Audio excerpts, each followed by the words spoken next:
So this is my setup. I just had two straps, and I used some shims back here to hold this drill. And despite the wobbly bench, I was resting my hand on the bench, so it didn't matter. It didn't move relative to the work. And for what I was doing today, this Dremel bit here worked pretty good for carving and engraving.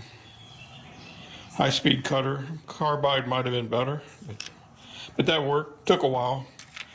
My only regret is I didn't hook up a shop vac, because there's a lot of metal debris and it's kind of sharp, and it gets on everything and leaves a mess.